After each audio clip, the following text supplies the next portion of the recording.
Wind blowing across desert landscapes and sand dunes can certainly be dramatic, but the reality is that wind does not move nearly as much material as flowing water does in desert regions. Wind, therefore, is much less a factor in the genesis of landforms. In terms of depositional features, there are two basic eolian landforms. One, ripples generally form at right angles to the predominant wind direction and are not usually more than a few centimeters or inches from trough to crest. 2. Sand dunes are much larger surface features and can grow as tall as 250 meters or 750 feet in height. Dune formation is complex and depends on several factors. 1. Wind direction.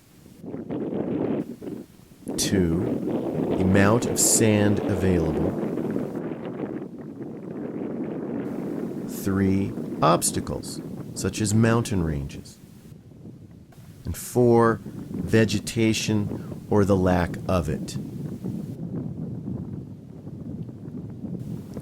Crescentic sand dunes form perpendicular to wind direction, and the most common is the Barcan dune. Barcan dunes show their tapering edges or horns to be downwind, and develop in locations where there is one dominant wind direction. Star dunes form in areas where there is variable wind direction, and it is the star dune that reaches the greatest height in North America. Now, let's go out in the field to look firsthand at some of the features I have just discussed. I've just entered the Great Sand Dunes National Park in Colorado, and it contains the highest sand dunes in North America, one of which is a star dune at 750 feet from summit to base. If you look in right behind me here, it's the back end of a Barcan dune, the crescentic shaped dune, and it's moving toward us. And you can see, if you look in behind, you can see how the sand is sloughing off. That's the direction that it moves. Anyway, I'm here overnight, and they do allow what they call primitive backcountry camping in the dunes. The only thing is, I've got to get up top and to the other side before dark. Shouldn't be a problem. You can see I brought all my gear here. Well, made it to the top, and I gotta say that was quite a climb. So it's just about 4 in the afternoon, and I gotta look for a place to camp.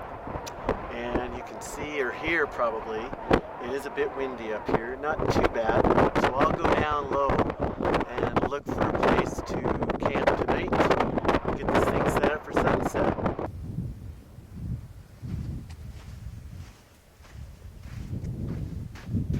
Well, you can see made it down here, down to our campsite. Camped at about 8,000 feet in southwestern Colorado, and again, we're in the Great Sand Dune National Park.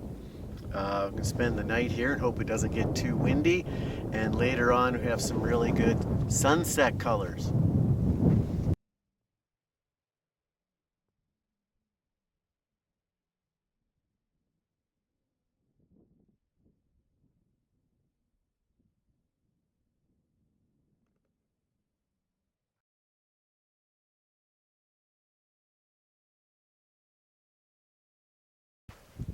So here we are in the middle of the Great Sand Dunes National Park, and interesting how these dunes have formed through here. The predominant wind direction in the summer and the spring is from behind me. That's looking toward the southwest, so the wind would be coming from the southwest. However, in the wintertime, we occasionally get Arctic fronts that come in from the northeast up in the Rocky Mountains there that brings the wind back this way. Whenever you get two opposing winds, what we call variable winds, over the course of a year, you're going to get what's called star dunes built up. And if you look right behind me, right there, you see a nice example of a star dune. And again, that's a result of variable winds.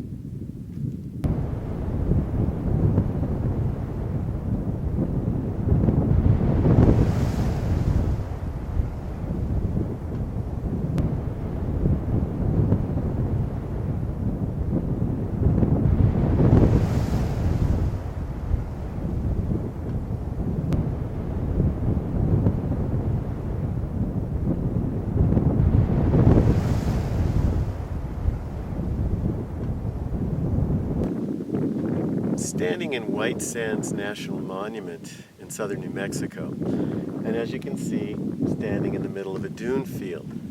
What makes this dune field so different from all the other dune fields in the world is this. The fact that the sand, remember that sand is simply a particle size, this sand is made up entirely of the mineral gypsum. Take a look at this. Gypsum's very soft. The mineral itself is softer than your fingernail. So the feel in this sand is quite a bit different from the majority of sands you find in deserts today, which is made up almost entirely of quartz.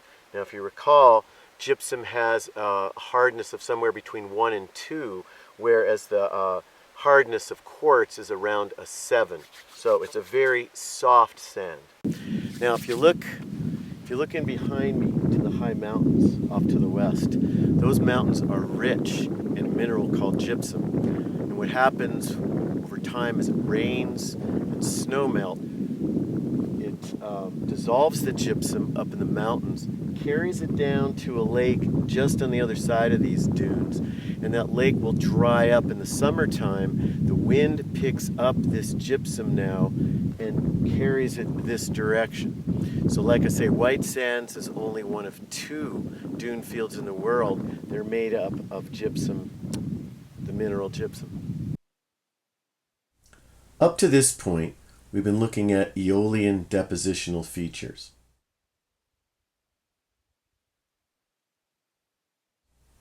But wind can also create landforms by erosion. It can do this in 2 ways. 1, by simply blowing material away and leaving blowouts or lag deposits. 2, by sandblasting rocks, boulders, and exposed bedrock. The wind does this by picking up sand and carrying it up to 2 meters above the surface. One of the best locations in North America to view these types of landforms is in Death Valley, California.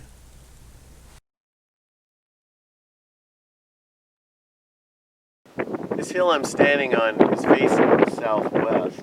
We're looking out across the bottom of Death Valley, which is a bit below sea level.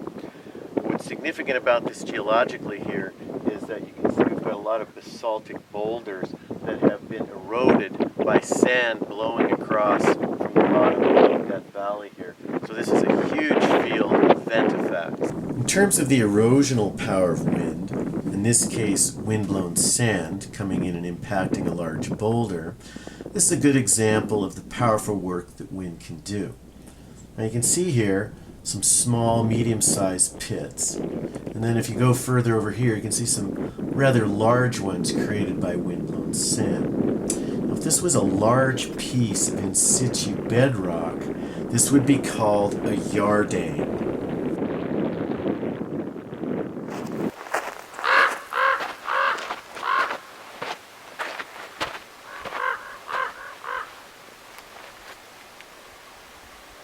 So as you can see, this is a very large vent effect. This is the largest one I've seen out here.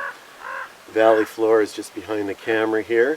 Sand blows off in a southwesterly wind and just blasts this particular rock. Now this is an igneous rock.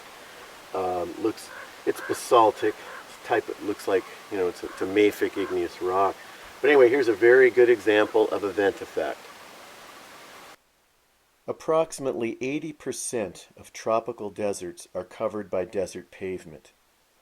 Desert pavement consists of gravel, cobble, and boulder-sized particles which are generally too heavy to be transported by wind.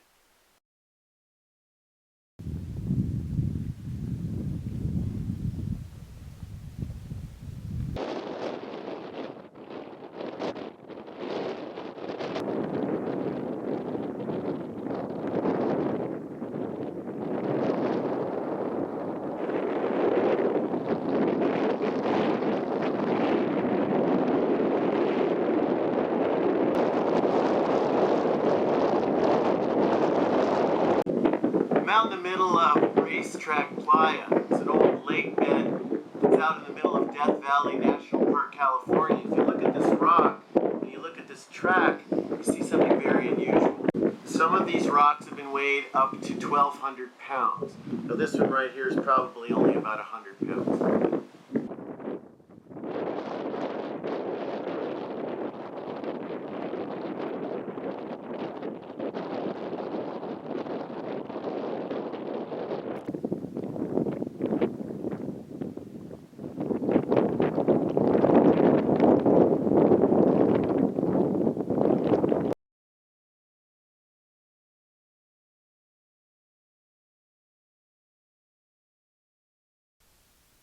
Deserts demonstrate a great variety of both landforms and vegetation, from the lush Sonoran Desert of southern Arizona and northern Mexico to the barren and brutally hot Mojave Desert of southern Nevada and southeast California.